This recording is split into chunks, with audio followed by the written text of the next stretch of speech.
For June the 24th, 2016, we talk about some new Zelda Breath of the Wild details, more Overwatch, and we ask you which video game characters you'd like to have dinner with. Welcome to Level 155. My name is Cole Ross. I'm Dennis Furia. I'm David Myesmith.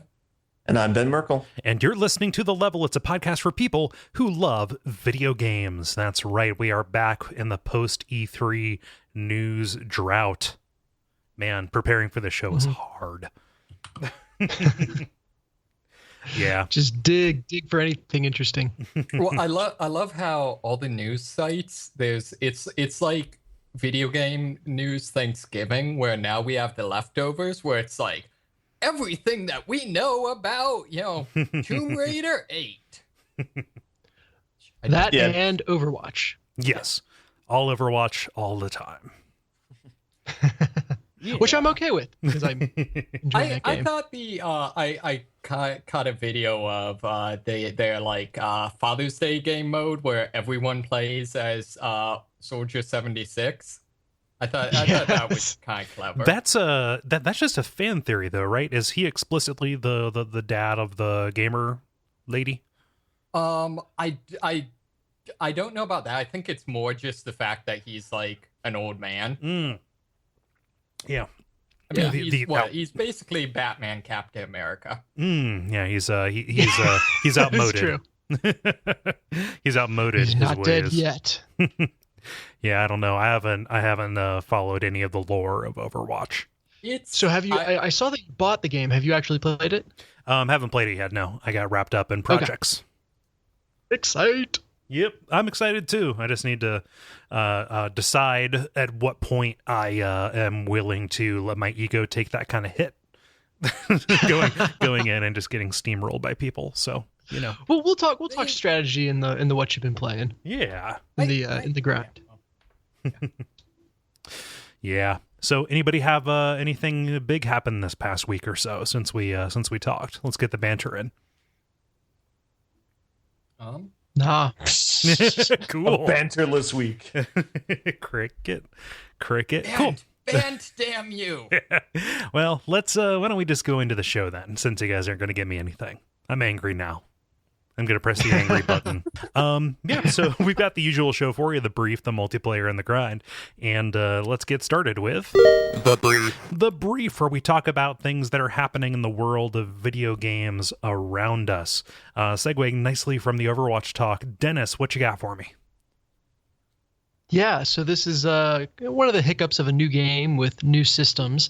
Overwatch, quite well-intentionedly, included an avoid this player option that, if someone was being insufferable and you're like, oh my God, I never, want to experience this person who's just screaming into their microphone constantly again, you could hit avoid this player and it would kind of remove them from your matchmaking selection. Uh-oh. However, yeah, what that resulted in is one of the highest ranking players complained to Overwatch or complained to Blizzard that their queue times were just excruciatingly long.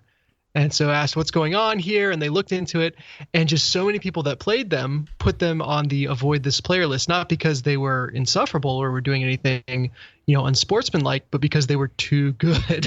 Wait, and they didn't want to have to go against them again. Did they confirm that it wasn't they were doing something unsportsmanlike? Yeah, yes, they did. Okay. Because again, it was this person who reached out to complain about long queue times. Okay.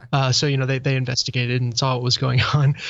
The worst part about all this is what that meant was the matchmaking algorithm had to open up, and that naturally meant that they were getting matched finally to lower ranked players. And so, Cole, you step into Overwatch and hi, how you doing? I'm the #1 ranked Widowmaker in the game. Let me just show you how things go. Pray to God that she's on your team. I suppose. Oh, wow, this is an interesting game. Like, okay, so I suppose the mouse looks, and if I press W, I'll take and I'm dead before I take a step. Fuck. That's right. Yeah. Now that's probably going to happen regardless, but it would even more so because of this option. So they've moved quickly, realizing that getting rid of really good contestants. It's like the game. Do you guys remember the game show Weak Link or Weakest Link? Yeah. It was a catchphrase for a while. Yeah, and invariably everyone would just vote for the strongest link because they have the best chance of winning. So that's exactly what happened here. They've removed the option from the game. I think there still is a void that needs to be filled of some kind of feedback on this player was insufferable. But you probably need to do that in a format that does not allow people to abuse it in the way that they were. Yeah. So interesting little hiccup as the game gets off the ground. I would like to point out that there actually is a feature that takes care of that. It's called Jesus Christ! Every time.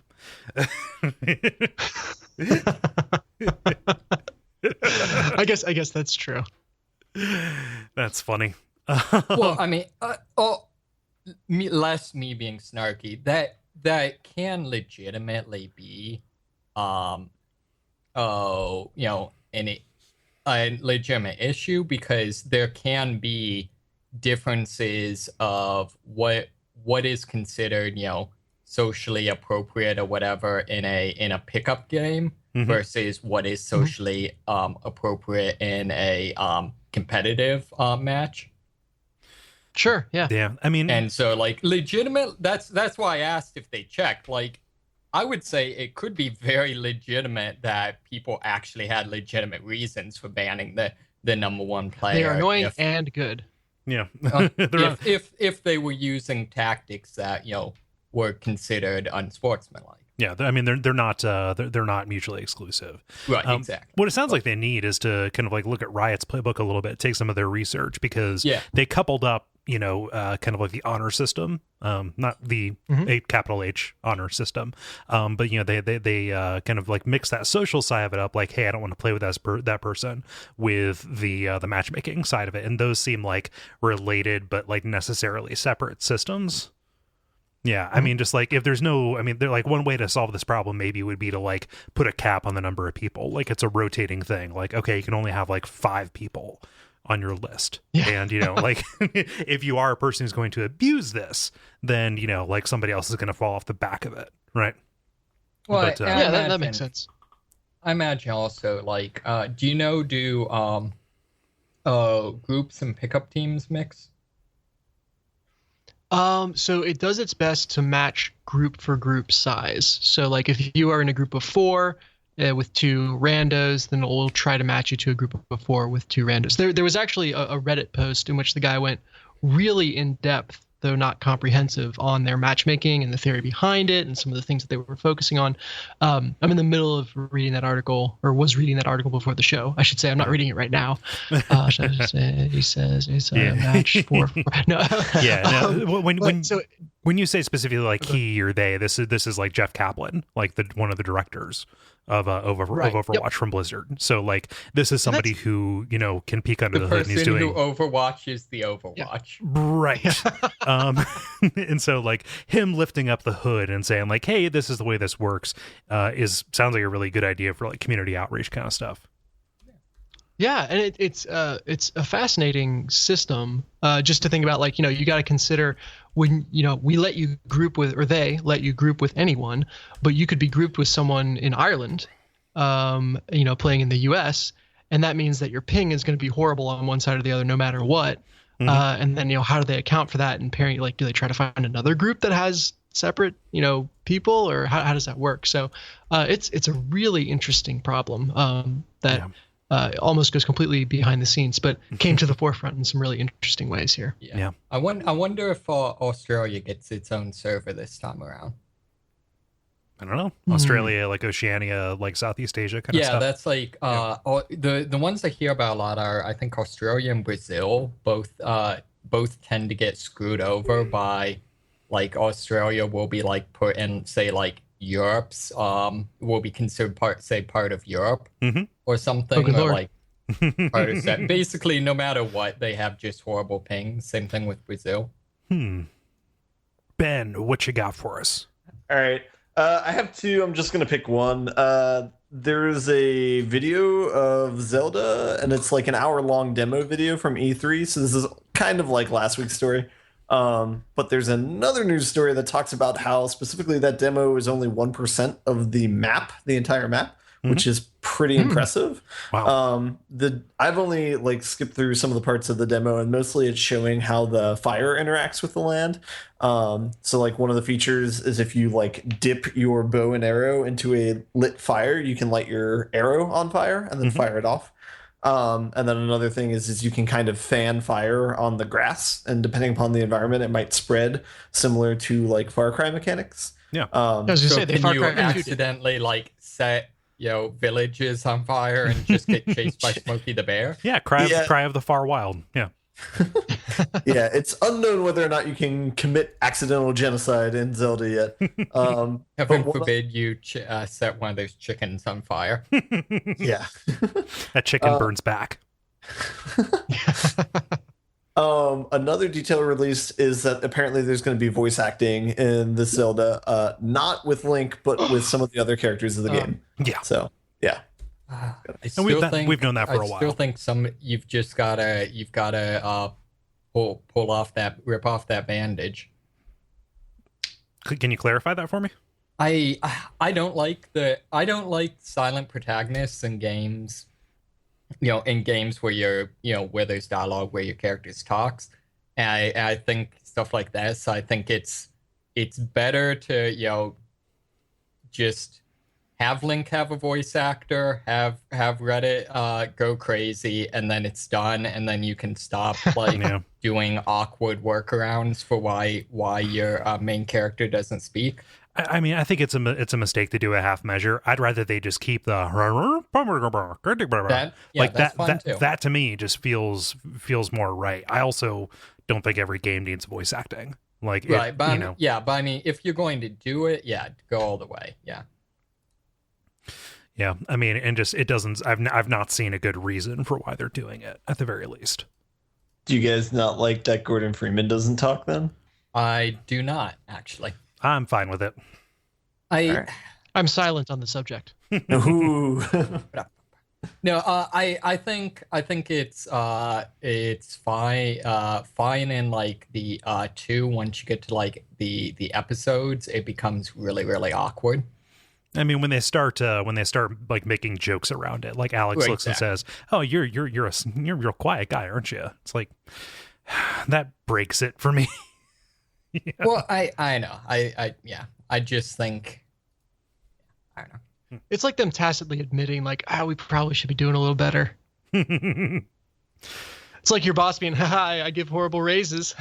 Yeah, if you're joking about it, you know something's wrong. Yeah. Yep. Yeah.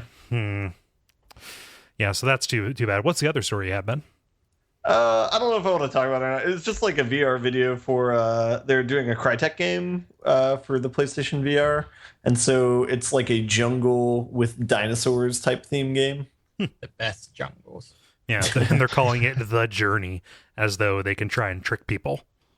Yeah, I think it's Robinson: The Journey. Yeah. I would love to see. Have you ever read The Lost World?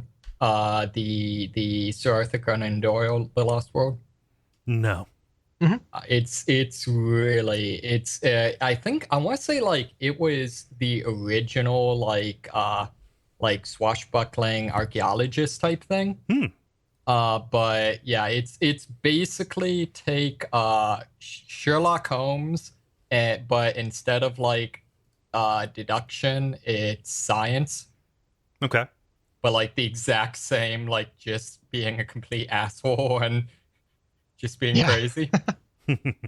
There's a real genre for that, because like, what is it, Phineas Fogg or is it Phileas Fogg? Phileas. Phileas, damn it. Phileas Fogg, Sherlock Holmes. Guy from The Lost World whose name I'm spacing on. Dr. That's definitely. There you go. It's got its place. You also need the most stereotypically ridiculous name ever. Yeah. Well, speaking of ridiculous names, I look at Robinson: The Journey. I just imagine there had to be someone in a boardroom screaming, "No, more generic." it still is better than was it Stories the Path of Destiny or whatever? Okay, our story-based game is called Story. Journey, origin, destination. So we need a bot that you just click for your generic game name. That's like I always wondered how Chinese restaurants like Chinese buffets got their names. Just Yeah, because it seems like it's like there's like a finite number of like adjectives and nouns that you just choose one of each. Yeah, I'm sure like that is an episode of like 99% Invisible that I want to hear. Actually, is like how just where that comes from, right? Right. Yeah. Man, I could it's a union thing. They have a kit. They just have like it's a little bit like the magnetic poetry kind of thing. They only have so many. It's like a mix and match. So again, dropping Reddit, I think there's a Reddit article like maybe a couple months ago where it was talking about, it was like basically a word cloud of all the Chinese restaurants in America and like the popularity of different words that are in their names. But there's a lot of like China, there's a lot of gate, there's a lot of walk. Yeah, like a lot of super, probably a lot of panda, something like that. I hope that's not like insensitive. I'm basing that on what I see around here. I'll go home. Yeah.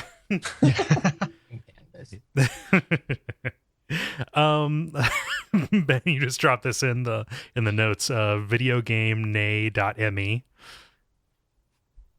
Oh, this is gonna be great. Yeah, it's a video game. All right, name everyone gets one click, and you read what you got. All right. A boy and his vocabulary dungeon. Prehistoric rugby battle. NBA Hobo Nation. Okay. I've got tasteless baking. Total War. I think I'd prefer if it was just tasteless baking. Like that sounds like a Cool Games Inc. kind of thing. I like the Total War added onto it. It takes it in a much different direction. Just NBA was remind me. You're what I would really love to see. Do you remember I know it was like when we were in high school or something, they made like street versions of all of the basketball games and stuff like that, where it was just like just completely ridiculous physics and you could like run up walls. Yeah. It was like a follow-up to like NBA Jam almost. Like NBA Street was always really good. NFL and FIFA Street not so much. I want to see them like do that, but just go all the way with it. Have it made by like Platinum or someone. Mm-hmm. And just completely like Devil May Cry Bayonetta physics on basketball. Did you see some of the third tier dunks in that game? Because I'm pretty sure they're there. I was big into NBA Street. It was either 2 or 3. Yeah, I think it was 2. But it got pretty ridiculous. Yeah, 2 was definitely the one that was my jam. That series, it always confused me why all sports games were that way. Just why they not gave that way, because it seems like if I want to see like regular sports, I don't need like Fantasy World video games. I maybe I think there's definitely an audience for like, oh, this is the actual rules and stuff, like not like a simulation thing, but yeah. Looking at this word cloud of the Chinese restaurants, I think it's a little bit specious that just like right in the center there's just PF. So is this by location? So just because there's so many PF Changs, this shows up. I really think they should control, like, don't put restaurant in there. I feel like it's kind of like, does PF Chang's count as a Chinese restaurant? Like, I mean, it's like a fast casual Chinese. It's like the Applebee's of Chinese. I do like that Chang's is slightly bigger than PF though. What I want to know, that right in the dead center, first off, there's a 1, just the number 1. Yeah. But then just to the right of that, there is I can't tell. It's either like or IL or like Roman numeral 2. I was actually going to comment on that. Have you noticed that it's fairly common for like Chinese restaurants in a city to be numbered. Yeah, they'll get sequels. I mean, remember that like the convenience store by UC's campus, Angels, too? Yeah, Angels. Yep. Yep. Which sounds like a bad movie, and so it was just a bad convenience store. Right. The most expensive vitamin water in town. I also like Thai is a word that is frequently in Chinese restaurant names. Huh. And also Szechuan, even though you can't actually get Szechuan peppers in the United States most of the time. They're very rare. I did not know that. So we've talked about this word cloud enough. Welcome to The Level, a podcast about whatever this is. Yeah, man, I could go for What? some Kung So Pao. real quick, if you were to make your own Chinese restaurant name from this word cloud, what would it be? I think mine would be Jade Town. Jade Town. Forget about it, Jake. It's Jade Town. I like Foo Wall. That sounds like a programming term for some reason. Yeah. Well, I mean, that just like it's attached to the Foo Bar. Mm-hmm. That's a programming thing, right? Yeah. Sure. Okay. Yeah. Yeah, food's placeholder. I'm going to go with Mr. Happy. I think I don't know, maybe Bamboo Foo. Okay. Just kind of like the way that rolls off the tongue, you know. David, what's the story you got for us? Sure. So I have just something incredibly silly because and trivial because I couldn't find anything, kind of like we discussed, a little bit slow. Mm-hmm. So they've released a new Resident Evil game sort of on Steam, which is Umbrella Corps, which is basically a competitive shooter with Resident Evil characters and some zombies and graphics that are like circa Half-Life. Yes. But I mean that's just kind of entertaining. I don't know. I really might pick it up just to screw with. But the thing that I saw, I was watching the trailer and then like had to read more into it. I think they have my favorite piece of gear in a long time. You know those those padded like arm guard things that they use for training like police dogs? Yeah. Mm-hmm. So it's the bite handles for arms. Right. Yeah, exactly. So basically you can get one of those, and what you do with it is like you get like a zombie to bite onto it, and then you can use the zombie as a shield. Because I just imagine the thought process for that, you know. No. It's okay. I mean, using human shield, yeah, that would be a war crime, but desecrating a corpse, that's just a felony. This is not a knockoff game. This is like an official Capcom, really in the Resident Evil universe game. Right. Yeah. They've been trying to do this for a while. There was and the Mercenaries is kind of different. Oh man, it feels like this was something that was almost out.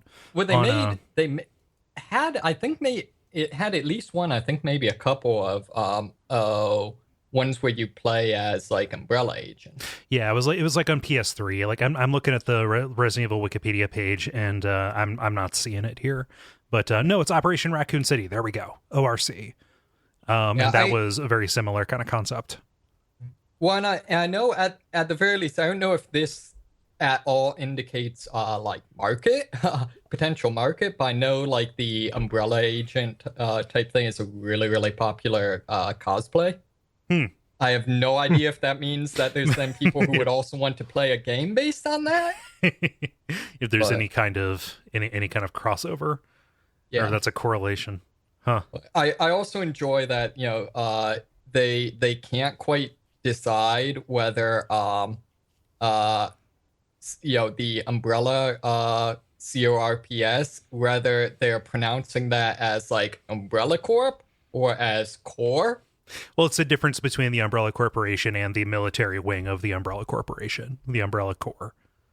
Yeah, but if you like watch the trailers, they still pronounce it as Umbrella Corps. Huh. Weird. Presumably because that will at some point enable them to make, you know, corpse-related puns, but... No, it's almost assured.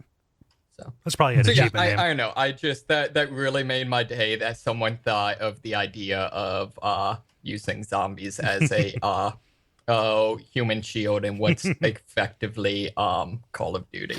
Yeah, it's an almost human shield. Yep. Yeah.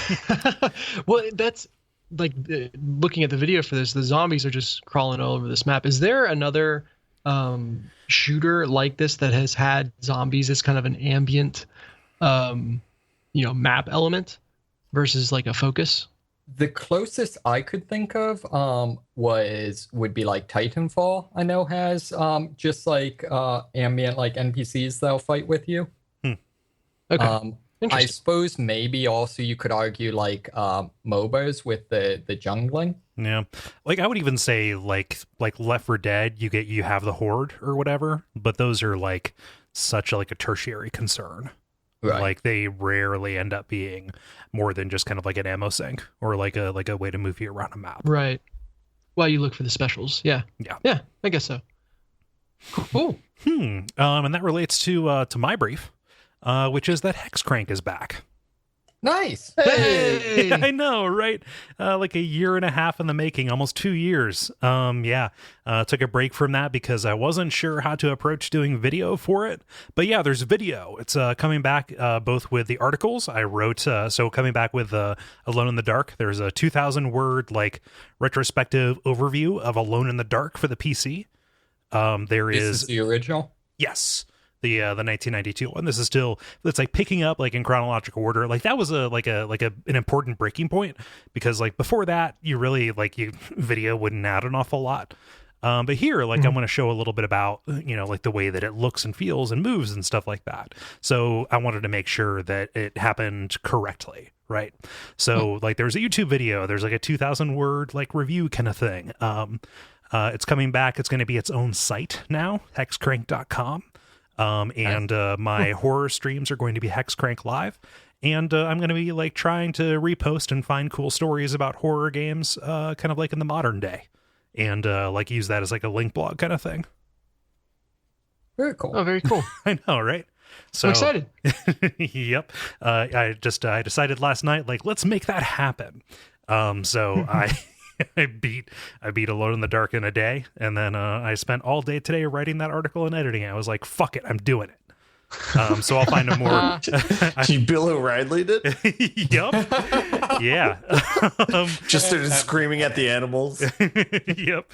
And I think I've established a workflow. Like it probably won't always happen over the course of 2 days, but and I will make no promises about like a rhythm, but with the live streams and stuff like that, at least more things will be happening with it. So yeah. So I don't know. I don't want to steal my thunder or whatever, but does the game hold up in terms of difficulty? It's pretty difficult, but like the difficulty with it is more to do with like the inscrutability of the puzzles, and most of the puzzles, like the failure state for them is death. Okay, because my understanding is like a lot of the old horror games and stuff like that, like by modern standards, are just almost sometimes can just be like very, very easy. Not in my experience, at least in this era. Okay. It'll probably like lighten up a little bit more as I get into the mid-90s. But would that be kind of like that'd be like Resident Evil and like some of the early like Silent Hills, or yeah. Like by the time you get to like to Resident Evil 2 and Silent Hill, like it starts getting just a little bit more user friendly. Okay, cool. Yeah. So yeah. I'm very excited about this. I've always felt bad that it just kind of stopped, but now it's here. Yeah, that's exciting. Yeah, good on you. Cool. So yeah, just like I said, hexcrank.com. Multiplayer. Now it is time for the multiplayer, our listener interaction portion, where Dennis, you ask the nice people a question on Facebook, and they answer it. What is the question that you asked the nice people? I asked them if they wanted to grab some grub. Specifically with a video game character. So you get to hang out over dinner with one character, any video game. Who would you choose? Yeah, and a lot of people came out. So let's get going. Greg writes, the newer version of Lara Croft from the most recent games. She's classy, smart, very talented, would have some amazing stories to tell, and the things she's done and the places she's been. Very good looking, and I love the British accent. Yeah, I've not played Yeah, those that's a good games. pick. Can you corroborate? Yeah. Yes, Worth I can. playing. I've Although, as long as she's not too mentally fractured by the stuff that happens to her, because they really play that up, at least in the first Tomb Raider. Right. I've only ever seen her in that iteration with rebar through her. Right. So is that the case? Like, is she there, like, bleeding out because of rebar? Just walking Now, when you across the talk about Lara restaurant. Croft, did you mean I think one of my favorite YouTube comments I ever saw was I would hate to be Laura's boyfriend because there's no way people wouldn't think you were abusive. She freaking breaks her leg walking across the room. Aw. Let's see here. Ben, what does Chase say? Chase says, Ezio from Assassin's Creed 2 Brotherhood and Revelations. In addition to living a full and interesting life and being a fairly charming character, odds are he has access to a great chef on his villa. That's a pretty But good only point. if you've paid for it. Yeah, you have to bring him enough like bits and bobs from the different people. So yeah, That's actually a really good call. I worked on that. neither would I. David, what does Kyle say? Kyle says the surgeon from Surgeon Simulator. As long as they're cooking, I get to watch. I mean, you want food that's been on the floor that much? And are they using surgical tools to prepare it? Is this like a cut through kitchen kind of thing? he said he was going to watch him cook. He didn't say he was going to eat it. Okay. I want to see that guy like prepare a salad at the salad bar. I want to see him eat. Dennis, what does Ollie say? Ollie says, I was going to say Otacon from Metal Gear Solid series because he has a strange family, but I realized that most of my interest would be in them, not him. So I'm going to say Andrew Ryan from a few years before the events of BioShock. I think it would be fascinating to talk to him as his world, literally his world, begins to collapse on itself. You're guaranteed a wonderful conversation. And wouldn't most of it be just would him? you kindly grab that, Oprah? Wouldn't most of it just be him, like, just accusing you of sedition? Probably. Or just making a bunch of audio logs during dinner. I'm sorry, do you mind if I record this? I'm still hoping they go with the plot hole with the Vita chamber for BioShock 3. What? Which is they established that the Vita chamber is canon for anyone with his DNA, and he then gets offed, which means presumably he immediately popped back to life. He's coming for you. And credits roll, and then he pops back up. Well, that was weird. All right, let's do this again. Oh, and the struggle lasts eternal.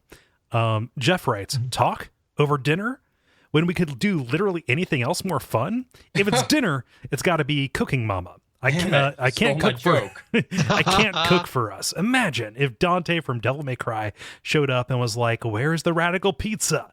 And then his buddy Sonic came in and was like, "Tubular, dude. I'm not cool enough for this question or these friends."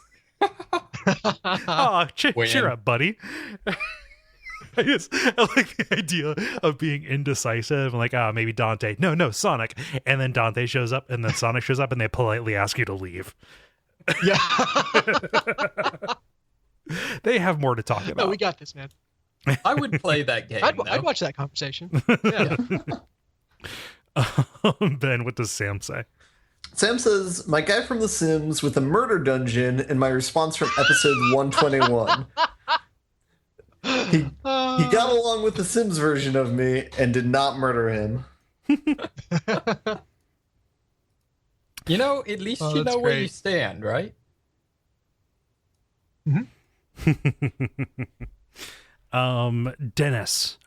David, what does Graham say? Grim says, I'd love to hang out with Papyrus from Undertale. I should clarify, however, you would not be the one making the dinner. I'm no fan of frozen spaghetti. Oh, well, I mean, we see how that plays out in Undertale. So, if you've played it. Well, yeah, but I mean, YouTube exists. Yeah. Dennis, what does Steven say? Steven says, Solaire, it would be the happiest dinner to be had. The recent conversations on Bob Fireside Chat might indicate that the soup would make him uncomfortable. Yeah, that is that is inside spoilery baseball. The soup may be made of Solaire. Let's just say that. Some people say it may be Solaire soup, but I mean, Soylent Green is Solaire. Also, soup is inherently funny. Yes, I agree. Really, yeah, soup is funny. Let's see here. Derek writes, I'd want to have dinner with Sully from Uncharted. The man is charming, polite, and cultured, and he'd have the rarest bottle of scotch with him, not to mention plenty of cigars. Yeah, that's a fucking great answer. Yeah, that's a good answer. That's really good. Yeah, my actual answer comes later, but that's pretty close. Aha, okay. Yeah. Ben, what does Christopher say? Christopher says, I think Gex and I could have a good conversation about classic TV and film. Surely Kole can relate. Those Hill Street Blues references aren't going to get themselves. I resent you saying that I would get along with Gex. I may be unstuck in time, sir, but I am a human being. Do I not bleed when you cut me? Now I just imagine you going all like Merlin style. Well, yeah. We've been over this. For some reason, me knowing that MASH exists makes me an old man in a 30-year-old man's body. I don't understand, but here we are. Go figure. David, what does Tim say? Tim says Shantae from would be great because her whimsical half genie powers would turn the whole restaurant into some sort of Beauty and the Beast meets Sword in the Stone scene. Speaking of Merlin. And maybe also Olimar from Pikmin. I just want to see the look of horror on his face when I begin on my order of pick carrots. I don't know. To be fair, he sent like thousands of those things to their death. I'm just imagining him like ordering them to march up like a small ramp into my mouth. Or into a deep fryer. Yep. So, random side note: Sword in the Stone, definitely good book, worth reading. I thought you were talking about the the Disney movie, which is good. They're both good. The book is much crazier. Is that like a modern rewriting of it, or is that actual like Arthurian legend? No, it's the original. It's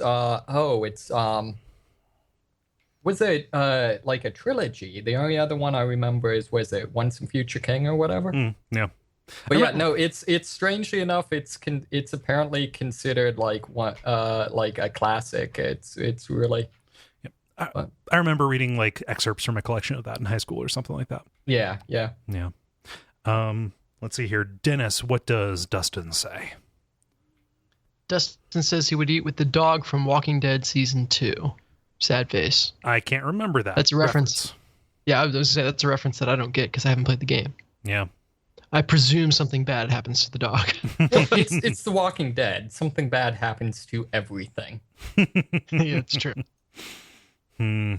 Kilo says, Provost Willem, assuming that he is still able to speak. I want me some Eldritch secrets. Provost Willem being one of the principal kind of like puppet masters of the antagonists in Bloodborne. By the time you see him, he is an invalid old man, unable to speak, who sits in a chair looking at the moon. That's how I want to end my life. Just peaceful, you know? Just hang out. I like just, you're talking with you like, so you want your stuff? Yeah, I'm going to take your stuff. I'm still hungry. I'm going to... You probably threw a tube, right? Probably a tube? Maybe. I don't see a tube. Well, all right. Oh, you subsist on moonlight? Okay. Ben, what does Lionel say? Lionel says, Agent York and Zach 2 from Deadly Premonition. That's another really good answer because he could bring those Thomas biscuits. God, I love Deadly Premonition so goddamn much. So good. Yeah. And at that point you have 3 different guests. Yeah. Or three different attendees. 2 guests. Wait a minute. Yeah. David, what does Patrick say? Patrick says Revolver Ocelot, but on a technicality, I would have separate dinners with him in all of his different ages, from strapping young Ocelot in Snake Eater to old man self-hypnotized Liquid Ocelot from Metal Gear Solid 4. Man, Metal Gear Solid 5 Ocelot would be a pretty good dinner guest. Oh yeah. Oh yeah, because he's been around. He's seen an awful lot of shit, between them, but he hasn't turned like bitter and crazy yet. Aha. Okay. Yeah, Nice. that'd be the way. Wait, what is like the stretch of years for these games? 1964 to I think like 2012. Okay. And he seemed Sorry, pretty I thought it crazy was in the a lot 60s longer as than well. that. Oh, he was pretty crazy in the 60s, but like he Leveled out. Yeah, And who wasn't, by the way? Yeah, it was a strange time for all. No, he definitely like evened out. By the time the 80s rolled around, he seemed like a really helpful dude. Like, I don't know. I really need to play these games. Oh my gosh, you have a PS4. Like, hop on Metal Gear Solid 5 if you can. I know you won't have an awful lot of opportunity, but if you're looking for something, it's a very good game. Nice. Yeah, I enjoy seeing watching some of the like people abusing physics in the game. Oh yeah, is pretty excellent. Who read that one? Because I forgot to mark it down. I did. Okay. Dennis, what does OMG Amuse say? He says Gordon Freeman, because at least I could eat in peace and quiet. No, no. He says no talking with mouthful and or resonance cascades. Yeah. Another answer for that would be chill. Before or after the time jump? I don't know. I imagine she'd be pretty hungry after the time jump. So. Yeah, that's a thing. And it'd be kind of like any, like with Pac-Man, like, I mean, I would feel bad eating all this food when you could probably use it more. Amanda says, Garrus from Mass Effect 2, because we would talk about adventures over space beers, and he wouldn't let me take myself too seriously. Also a pretty good answer. Yeah, that's great. Space beers sound awesome. You can get space beers. They're like space cocktails you can get in Mass Effect 2. Yeah, like on Omega, maybe. Let's see here. And then Ben, round us out with David. David says, Veronica from Fallout New Vegas. We both love tech and travel, and she seems like a really nice person. Yeah, that'd be mine, honestly, because she's been around.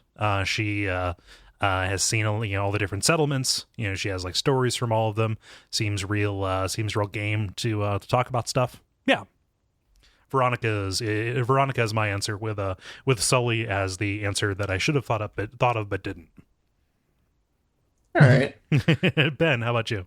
I'll jump in with mine. Some practical ones is like any character from This War of Mine, just as a charity act, or Don't Starve for like practical reasons. But outside of that, Dr. Robotnik would be a really interesting one. Get to the bottom of that character. Well, then he would bring his mean bean machine and he could make a kick-ass burrito.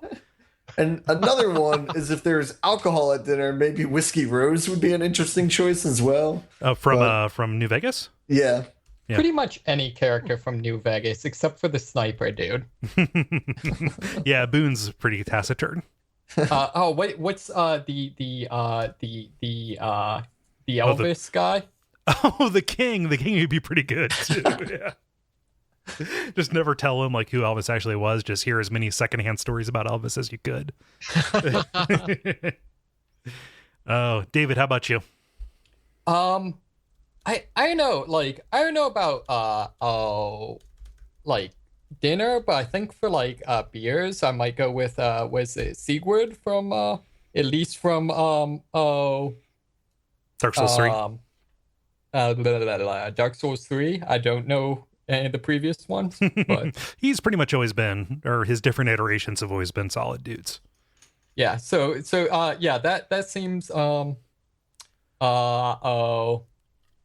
think I might go with that. Yeah. I'm a little suspicious of whether non-undeads can eat Estus soup, so I don't know how that one would play out, but but I also think it could be fairly entertaining to take one of those like sushi rolling classes with the dude from Katamari.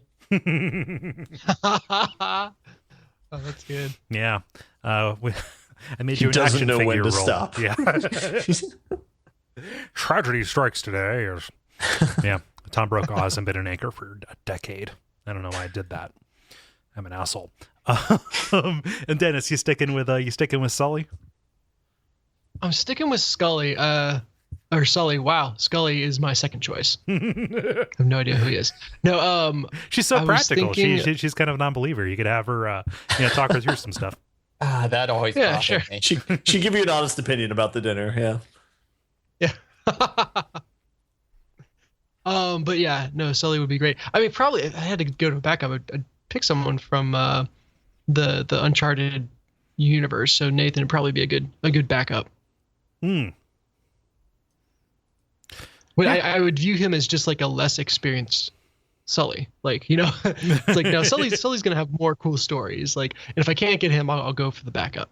Yeah, I mean, he pretty much like drinking or eating dinner with Nathan Drake would just be like playing Crash Bandicoot.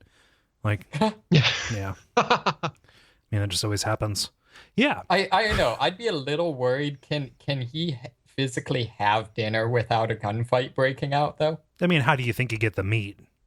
Fair enough. It's gonna turn into the That Last went of Us. dark real quick. Yeah, I suppose if we're going for like, who could bring the do the best food, maybe it would have to be like a Far Cry guy. Hmm. I mean, Yeah, I hear Tiger's fairly good. Oh. Well, Ben, you've played Uncharted 4, right? I have. Doesn't that have like some slice of life stuff from Nathan? It I may, don't know if may there's- not. Who knows? I'll stop that line of questioning for you. I already Should've spoiled that remembered who I thing. was Come talking on. Oh. Yeah, so thank you, Dennis. That was a fun question, and thank you everybody for responding. Really appreciate that. If you want to participate in these going forward, just go on over to facebook.com/The Level Podcast. Those go up on Tuesday afternoons, and we would love to hear from you. I'll also really reiterate that I would love to hear your question suggestions. Yes. So just drop them either on the Facebook page or the Slack channel. Like, I'm very, very open to people's ideas. And if you suggested something and I haven't used it, it's just because I'm horrible at keeping track of stuff. So feel free to suggest again if I've missed anything. Yeah. The grind. Now it is time for The Grind, where we talk about the games we have been playing over the past week or so. Does anybody have one they want to throw in here first? I'll jump in first if that's okay, That is fine. because I do not have much. I've played This War of Mine for maybe, I guess, up to 16 hours total, so probably like 8 hours this last week. Mhm. It's still like pretty grueling. I finally have made a run though that's like that I'm not getting robbed every night, so that's been somewhat good. but I don't know what the win condition is. Like, it just keeps on going and it keeps on being a struggle. Yeah. Do you think you have like much of a future play in this game? Like, is there, more that you want to see, or are you just kind of like tenaciously trying to complete a run? I think I might play it a little bit longer, but I think I'm nearing the end of my enjoyment, quote unquote, of the game. I don't know. Yeah. Yeah, it's hard to say enjoyment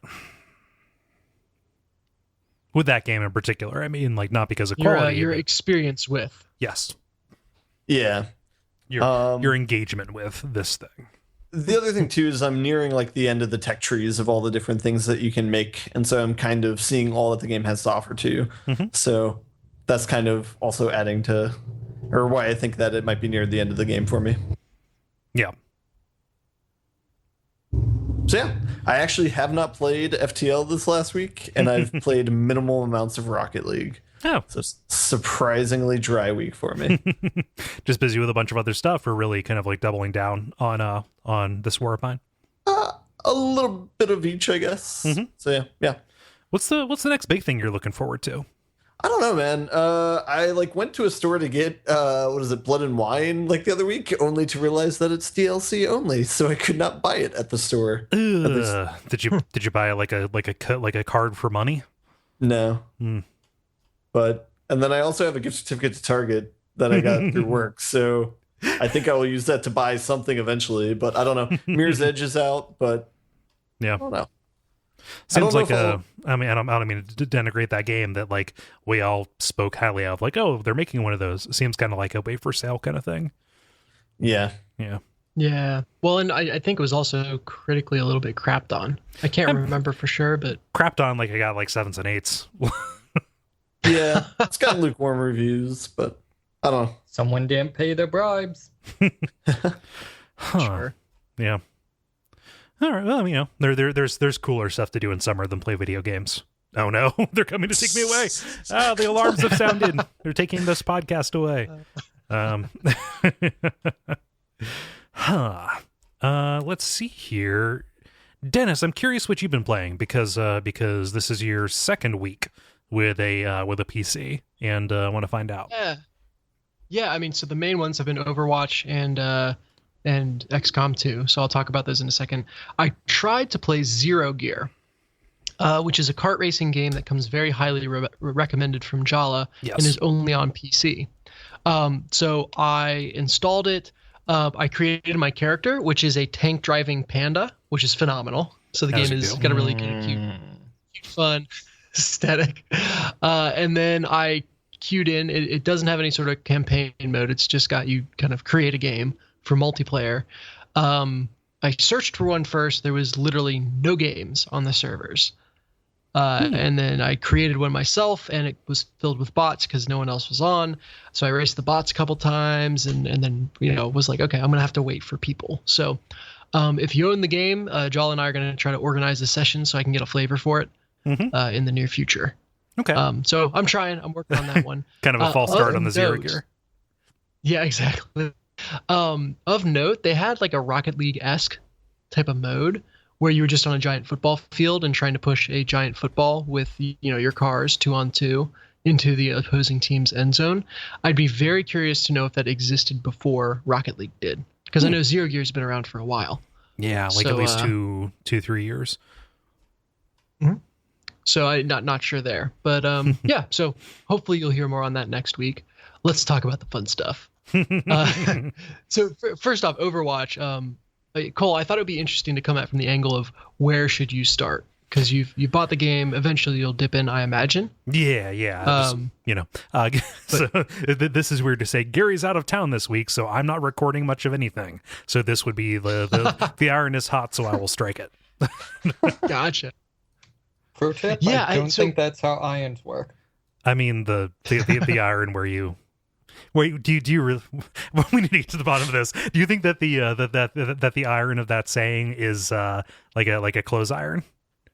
No. Strike your foes when the iron is hot. Yeah, just make sure it's plugged in. Also, don't drop it on the carpet because this makes a weird. No, thing. I mean, I guess it would be blacksmithing. So I guess you can strike it. So. Okay, cool. Because I was gonna say, like, you've actually done that stuff, so I wanted to make sure. Yeah. Okay. I was thinking of the slap an iron to it, which is a completely different thing. Okay. What is that? That's basically cauterizing a wound. Okay. Wouldn't you also want to do that when the iron's hot? Yes, but generally then you don't strike the iron. The iron, strikes. Strike it. It strikes Yakov Smirnoff. Yeah. Okay, cool. I just wanted to get to the bottom of that. Sorry. Strike the iron with your wound. Yeah. Maybe that's what you want to do. Yeah. I assure you, officer, he just walked right into my knife. Yeah. I was trying to heal him. Yeah. I was trying to cauterize the knife wound I was giving him. Sorry, you just stabbed him with a hot knife. Like. Okay, so an angle from which I, or let's make this more applicable, anybody else who might be similar to anyone me. You just yeah. So what up? Like, what you got? Yeah, first off, I've got very conflicted feelings about whether or not to play in a group, because first off, we have an incredible group from the Slack channel that plays, and there's almost always someone on, and it's a great group of people, very accommodating. No one's going to yell at you or anything like that. Very helpful. So that is a great experience. However, I've found that when I match with them, who are, almost all of them are higher level than me, it puts me in higher level matches and I have more difficulty. And so I'll be like, man, I suck at this. And then I'll kind of like, people get off. And so I'm like, oh, I'll solo queue a little bit. And then I'm much more competitive. So, that's, I don't know which direction to tell you to go on that, but playing with people is always good. It always makes it more fun to play with people, Oh, for sure. Like, I don't really care. Like, if I'm playing with people, the people come first, not like how good I feel about it. Like, and that makes sense to me. Like, that other people being higher level than you wouldn't like offset and make the people you're fighting easier. Like, and if I really cared about that, like, if you really cared about your level and just like making that better, wouldn't you just do like a mix? Say like, hey, I'm gonna go solo for a while and try and get this meta level up. Assuming they don't like outpace you, but like, you'd probably level up faster if you were fighting people who are more your skill, right? Yeah, probably. That's and it, the level. There's like your level in the game, quote unquote, and then there's like your matchmaking ranking, which actually helps with matchmaking. So I'm sure that's all much more, as we talked about at the beginning of the show, much more complicated than I give it credit for. But anyway, so characters to play as. I would, for a beginner, I think there are two that came to mind for me.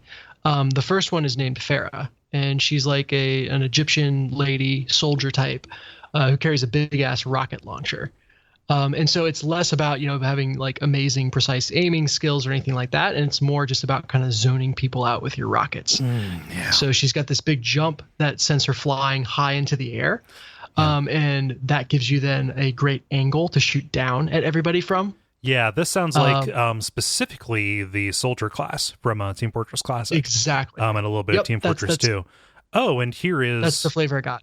Yeah, here is some pregnancy pornography of Farah. So that's cool. Oh, good. Yeah. Overwatch. Safe search is off. So, I mean, I don't think that's official. If it is, Blizzard got some splaining to do. But that sounds badass. Like, I love that. Like, I just my rocket, my just area of effect rocket and rocket jump stuff is on point, or at least it was.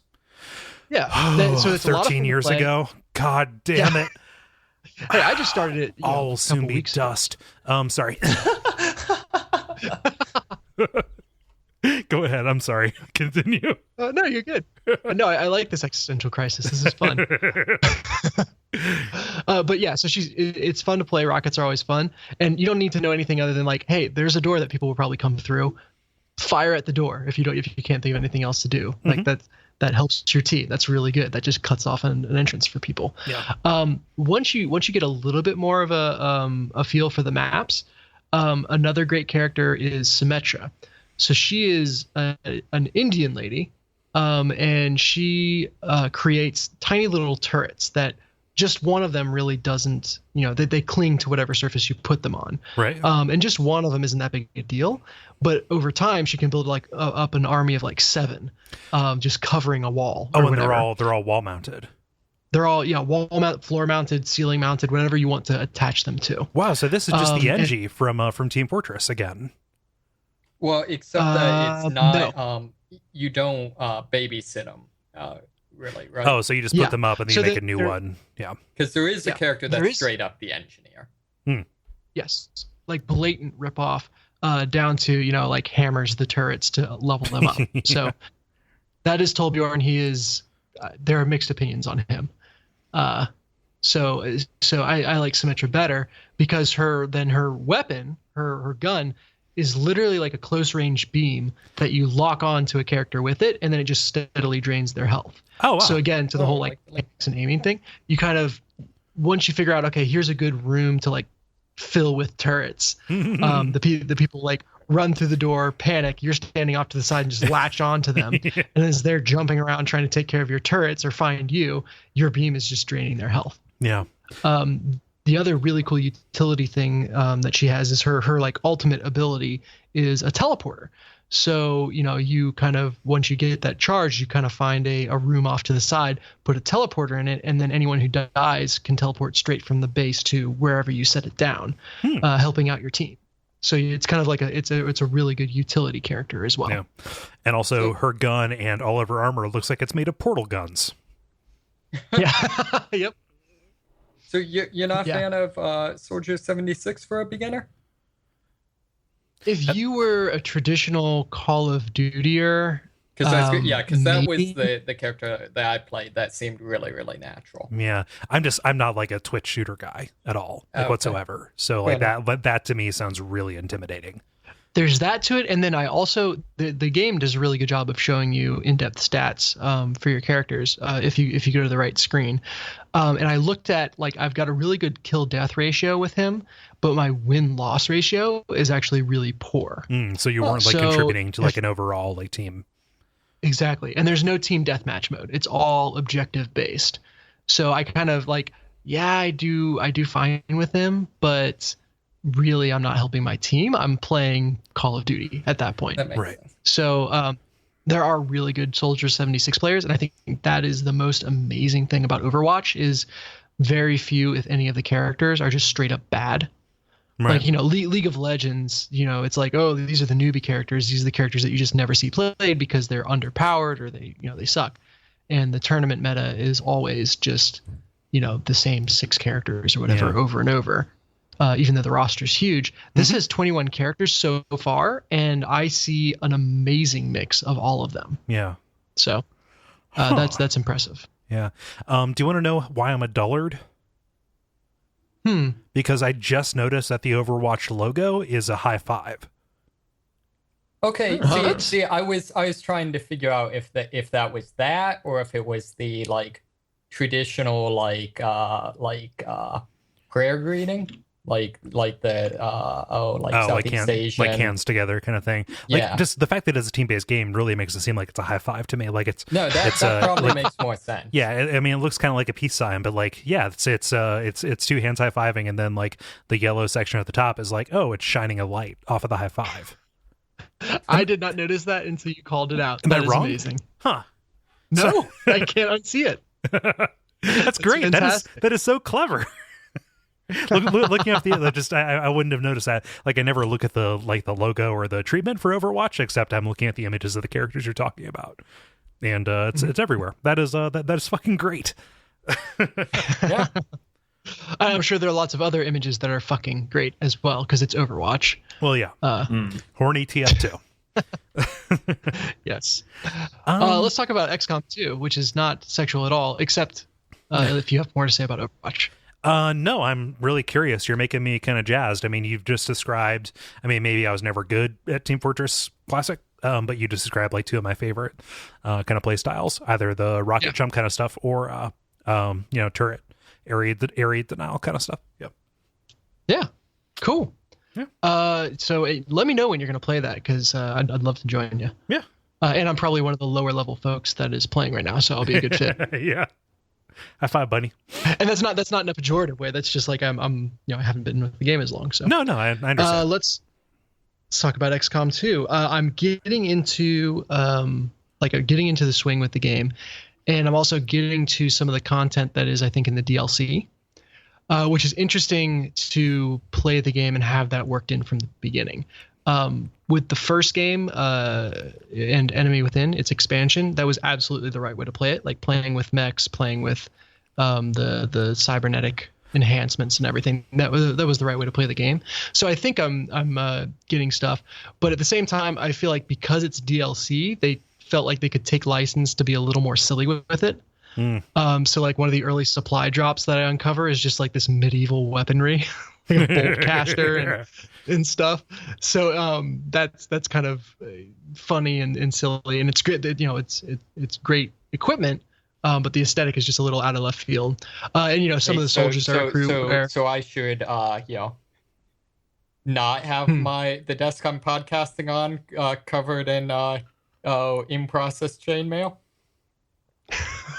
No, apparently, according to XCOM, that is the best thing to have for the alien invasion. There we go. Yeah, so that's interesting. I've also gotten to some of the DLC boss characters, and this is weird for XCOM. In the previous game, really only the final boss could be considered a true boss. Like otherwise, they were like really powerful characters that you had to look out for, but you were never kind of like, okay, now you're in an arena with this one person that you've got to focus on taking out. and that has happened a couple times to me in XCOM 2. So I think these are from the DLC. I'm not 100% sure, but they are tough as hell. The first one is there's an enemy class called the Viper, and so I fought the Viper King, the Viper King, and very difficult fight. He could freeze my characters and tie them up in different ways, but I got through that one. The second one is the Berserker Queen. And this was a little bit weird because I haven't even run into Berserkers yet, which is just an enemy class that is melee and chases you and is big and powerful. Well, yeah, because they don't show up till you piss them off by killing their queen. They were pacifists. Yeah, exactly. We have to do something about this human menace. Yeah. So in the previous game, the way Berserkers work is every time you shoot them, they will just kind of charge whatever character shoots you. So you kind of keep your squad spread out and then kind of pinball them back and forth. Oh yeah, right. You pinball them back and forth so that they're kind of charging different people each time and they never actually reach any of them. So, this big bad Berserker Queen comes on screen. I'm like, sweet, I know how to deal with this. Okay, set up my squad, shoot the one guy, and he runs at the guy who shot him first. And then shoot him with the second guy, and he kills the guy who shot him first. I'm like, well, I'm in trouble. So I shoot him with the third guy, and he kills the guy who shot him second. And I'm like, this is bad. Okay, I can't kite this guy around. So I proceeded to restart the mission because I was just squad wiping several times and just could not figure out how to deal with him. And so I looked it up online. I'm like, okay, what are the strategies for this? And there's kind of a really clever strategy that I was like, okay, that should work. I'll try. If you have all your guys on a roof and then you block all the ladders to get onto the roof with a character, the game, just the way the movement works, won't let you climb a ladder if there's a character occupying the space that the ladder lets out on. So you can effectively zone him or zone her off the roof and then just kind of cheese her as she runs around, unable to get to you. That's literally how you cheese enemies in Dark Souls. That's what I was about to say. Yeah. That's half my kills in Dark Souls. So I would say that's kind of feels like an exploit, feels like cheesing them, but that's it's XCOM, knowing those kind of cheesy things is part of the game in my mind. So I load it up and start the mission again and finish the mission. And the Berserker just never spawns. I never saw them. So I complete the mission and I move forward. I save my game. I'm like, what the hell just happened? And so go figure, just something happened when the status screen said, hey, you killed 8 out of 9 enemies. So I imagine it was on the map somewhere. But the mission was not kill the Berserker. The mission was retrieve a VIP target. So I was able to complete the mission and just randomly that time, for some reason, it didn't spawn. So it's almost a letdown that I kind of figured this out and didn't get to fight it. I imagine it will show up later in the game. We'll see. Mm-hmm. But that highlights another thing about XCOM 2, which is it is an incredibly buggy game, which is in keeping with the previous one. But I've had when I've used grappling hooks for my snipers, it just won't advance the fog of war. So I've got my snipers running around in pitch black, can't see anything. So I can't even see whether or not I'm moving them to cover, because the game decided I can't see things that are right in front of my face. I've had weird situations kind of not freeze the game, but so I mind controlled a soldier just as a random bonus from a hack that I did. So it was mind control a random enemy, and I got that bonus. And then I used that enemy to stun, knock out another enemy. And those were the only 2 enemies left.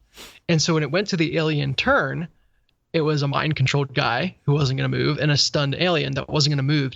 And the computer just sat there thinking and strategizing for, I'm not exaggerating, probably a good 3 minutes before it turned it back over to my turn. That's weird. So I was I was to the point where I was maybe I'll restart the game. Is it frozen? But it eventually turned it back over. There's lots of little graphical things. They tried, I think, really hard to make the camera better, like the cinematic camera better as things play out, and just failed. Like it still gets stuck behind walls and looking directly at the back of people's heads and that sort of thing all the time. So that's a little bit disappointing, but again, it's kind of not part of the charm. I've come to expect it from the original game in the series. It's not surprising.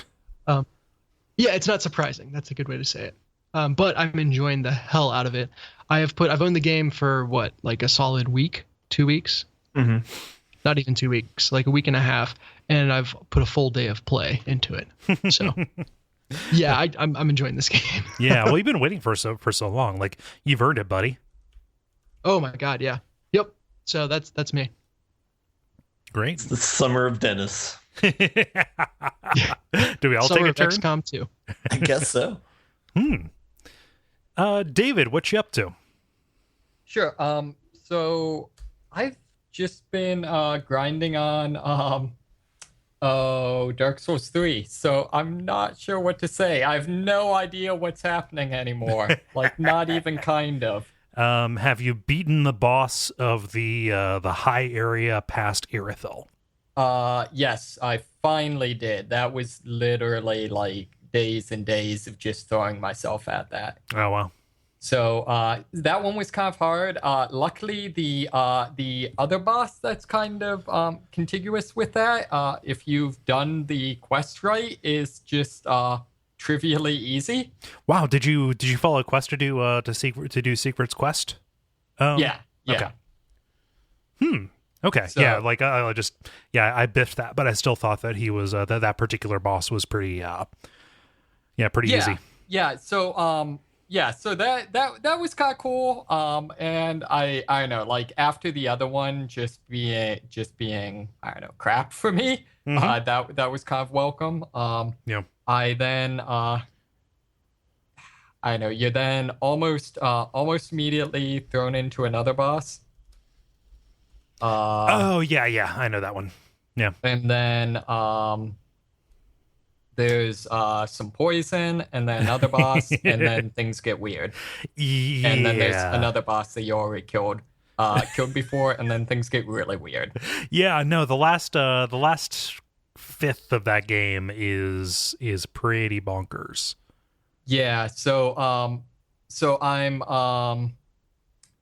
right now I took care of that, took care of a castle, and then now kind of grinding on a library and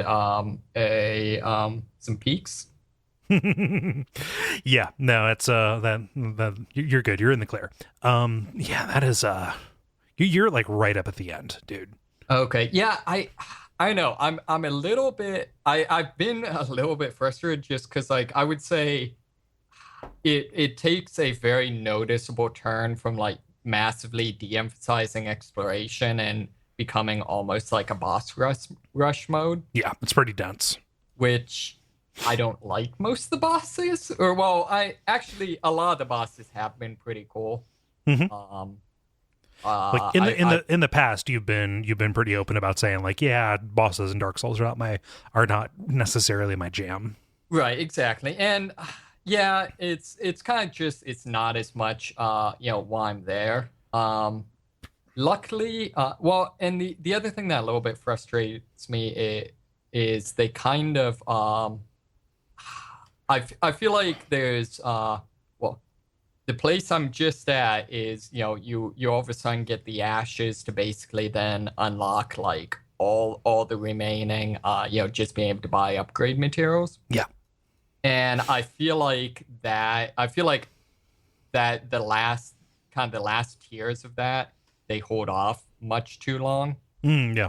Because at least for me, what it tended to be is, I'll hit a boss and then I'll start trying different like weapon and element strategies. Yeah.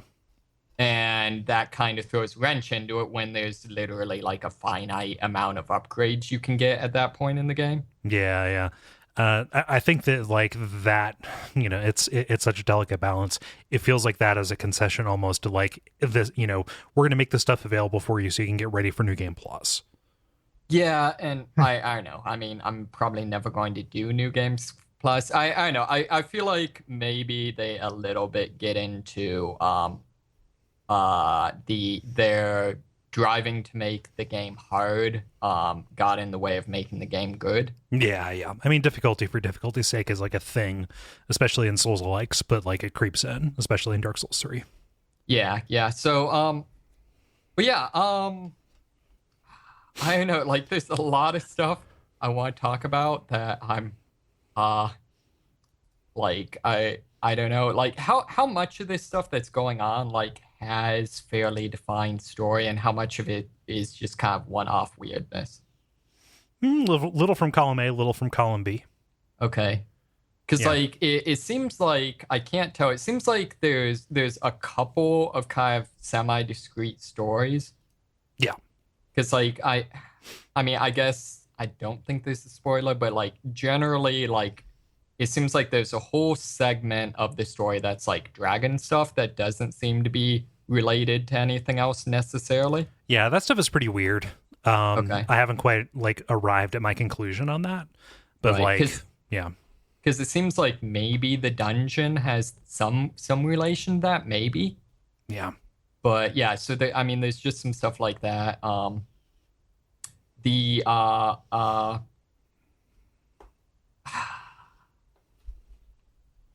there's a character that if you buy all of their spells gets really, really creepy. Oh, you gave her the wrong books. No, I think I gave her the right one. She still gets freaking creepy. Yeah, we're getting into a lot of vague stuff. So I mean, you're right at the end. Like you're gonna push through, right? Yeah. Okay. So, I do have to. From what I can tell, from what I've been able to kind of glean and stuff, there's apparently a decision I have to make whether to give a certain character an item or not. Mm-hmm. Yeah. So that's going to be interesting to figure out how I go with that. But. Just do what feels right. Yeah, because that never goes wrong in these games. So overall, I'm really enjoying it. I'm looking forward to some of the bonfire side chats. Kind of figuring out where some of, like I said, some of the weird stuff. Yeah, I mean, like we're not even like to the we're not even to the spoiler wall yet at Irithyll. So like you can listen to everything that's happening and hear all that. Definitely. Yeah. So, anything else? No, I think it's I think that's about it. I'm trying to think if I've played anything else. No, I think that's it. So, all right, good stuff. Awesome. Well, I'm happy you're enjoying it. For me, not an awful lot actually. As I've been gearing up for the Hexcrank thing, did some streams. He recently finished up Echo Knight Beyond, and then played all of Resident Evil 3 on stream, and that was a good time. I like that game a lot. It's but I don't know if I said anything or if there's anything left to say about it. You guys have any questions about RE3? I have like no experience with that game. What is kind of its role in the series, I guess? Okay, so I mean, I assume everybody here is like familiar just like with the baseline of like the first couple Resident Evils, like, hey, zombie outbreak in a place called Raccoon City. Mm-hmm. Right. Yeah. So with 3, you're playing as Jill Valentine, one of the main characters of the first one. And it takes place the day before and the day after the events of Resident Evil 2. Okay. So it very much is like Resident Evil, like Raccoon City kind of stuff. Except what's going on is you are being kind of like tracked down by a Umbrella Corporation designed bioweapon that was created specifically to hunt down all of the remaining STARS members who would have known what happened at the mansion. That is the Nemesis in Resident Evil 3 Nemesis. And so as you're going around, you have this kind of big hulking enemy who seems to just pursue you throughout the entire thing, as opposed to like what it actually is, which is there are just long stretches of the game and it's very scripted, but like it really feels like this guy is just riding your dick 24/7. But Yeah, and it has a couple of different things. Like, it smooths out the controls a little bit. It gives you like a quick turnaround. It gives you like a dodge button. You can craft ammo using gunpowder, which makes it kind of like trivial to shoot everything that you need to shoot. And also there are like branching path kind of things where you can, it gives you not like a QTE, but it says, okay, do you want to like turn on the power at this like transformer substation kind of thing and shock all the zombies, or do you want to run away? Or if you wait too long, third thing happens. Yeah, stuff like that. And the game branches like in some minor ways. Like, it's really good. Like, I think it gets like maybe not enough love in the series just because 1 and 2 are so kind of like big and great, and like, the story's no great shakes, whatever. You're just trying to get out of Raccoon City. But like, to play, it is a really kind of like forward thinking kind of thing, So, because I had always heard it, it kind of spoken as, sort of 4 being spoken of as kind of like, to draw an analogy to like the James Bond movies, kind of like a Goldfinger or Casino Royale, where like the previous one was bad and they stepped back and were like, all right, we need to course correct. But it sounds like it doesn't sound like that's really accurate. No. I mean, like, and so remember who's talking here. Like, I really like games of this era. I think that like there was just like the press and maybe like some consumers had like run out of goodwill for the tank control, like regular Resident Evils between this and Code Veronica. Like, 4 definitely like reinvigorated the series, and it was a necessary step. But like, I wouldn't say that either 3 or Code Veronica are bad by any stretch. They're just different games. Was this kind of the first game to do the first to do kind of the Nemesis thing? Because I mean, I know that's now a fairly common trope in like survival horror games. Was this kind of the first one to do that? They did that in like Resident Evil 6 and stuff. They this series like dipped their toe into it a little bit in Resident Evil 2. Like, you had Mr. X in the B campaign. He was like a tyrant who, kind of looked like Hitman, actually, who was your main antagonist who would burst through walls and things like that. Yeah, because I mean, I know also though, like even like arguably Amnesia does some of that, and like I know Silent Hill 4 like really does that. Yeah, I mean, like, what you're honing in on is like Pursuit is gameplay. Like, here's a really tough enemy who you have limited options for dealing with, and usually your best thing to do is run. And so like you even see stuff like that in like Clock Tower for the SNES. Right. Yeah, Man, I'm sorry, I'm like dropping science here, and I don't mean to be like a know-it-all. No. I mean this. That's why I'm asking, honestly. Yeah. But did you ever watch any of the Resident Evil movies? Yeah, we did. It's funny. We just did the Abject Suffering? No, Adaptation Decay, one of the premium shows. We did an episode about that. Yeah. Do you care to say what was your overall thought? Oh, it's terrible. Okay. I kind of like them, but specifically the first one. So I like I saw that one and I saw the third one, and like I barely remember anything about the third one, like Extinction or whatever.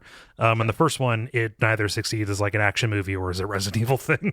Right. Like the first one, I know the rest of them have, I know, like among people I know that like are into martial arts action, like have a little bit of goodwill for those aspects of it. Okay. But yeah. And as Des can attest, the second one has at least one excellent joke. Huh. Well, the second one actually follows a little bit of the plot. Right. Yeah. About from 3. So. Yeah. That's the one movie that I would recommend watching for one-liner. Yeah. And then the rest of the movies are basically Jake's campaign from Resident Evil 6. Ooh, that's dire. So any other questions about that? Okie doke. So preview of something else. Because I beat Steins Gate, I'm looking for something else to play on my PSP. So I started up playing Persona 4, and that's pretty fun. But I have not kind of gotten off the rails with it yet. It's like I'm an hour and a half in, and still kind of like following along with what it's doing. Oh God, yeah, you're like. You're still in a tutorial. Yeah, I haven't played the game, but I know. Yeah, I mean, just by reputation, it's fine. Like, I like the characters and the story, like solving the murder mysteries by the crazy TV world. That's all really cool. And it's about where I got before when I played it on a PS2, but it's cool to play on the PSP or the PS Vita rather. But I don't feel like I have enough to say about it. But that is, keep your ears peeled. Is Also, that the one with the exploding penguins? No, you're thinking of Disgaea. Okay. Yeah. So do you all want to button it up? I think so. Record time. Sorry for a short episode, everyone. Hey, sometimes it happens. I don't know why it happened that time, but it happened. Post E3. It's like Thanksgiving. I like that analogy. Like after you eat, you want to take a nap. That's kind of what all the journalists have done for video games. We're in a torpor. Yeah. So thank you everybody for listening. Even though the industry at large is kind of taking a siesta, we are not, and we're just so glad that you've tuned in. There's all the usual stuff you can do. What I would like to do is, if you know anybody who listens to video game podcasts, or even if you know people who listen to other shows on the network, make a case for them as to why they should listen to this show. We can mention it on other shows as much as we want, but nothing is as powerful as your recommendation. So, go out there, be our street team, I suppose. Dennis, you're the marketer. I don't know how to do this. If you like the show, talk about it. Yeah. Nothing marketing about that. Okay. But there's all the usual stuff, the iTunes ratings and reviews, the Patreon, all of it is just so very much appreciated. Is there anything I'm forgetting? Nah, stay safe. Be safe out there. Yeah, it's pretty dangerous. You have a bunch of teens who just graduated who don't have anything to live for. So they're out there driving distracted and texting, and they're gonna just jump the curb and take down your whole family. So just stay inside. Yeah, it's literally like Mad Max out there. I've been Kole Ross at Kole Ross on Twitter. I've been Dennis Furia at DFuria on Twitter. I've been David Mysmith at Mysmith777 on Twitter. I've been Ben Merkel at Merkelizer on Twitter. And stick around for some titles.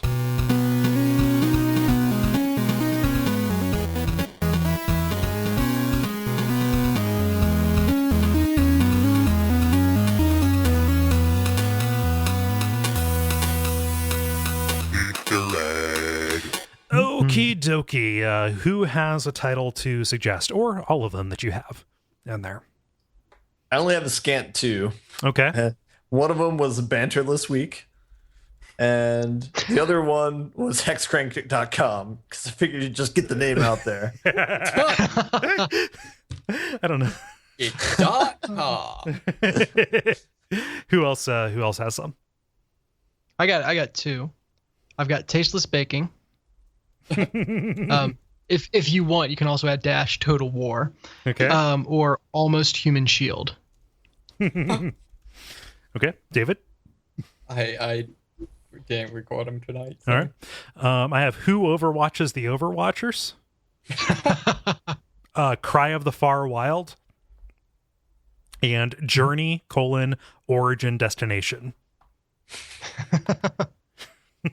There was also another one, The Chicken Burns Back. So I think that was set up. Or no, those chickens burn back. Yeah. I think I like Those Chickens Burn Back. I'm down. Sure. Okay. Cool. Well, yeah, that was easy. Man, I get to go to bed at a decent time. Wonderful. Yahoo! We should have newsless playlist weeks more often. I know, right? Let's just not do anything. Let's just talk. Yeah. Yeah, as opposed to what we normally do. All right, guys. Yeah, this has been fun.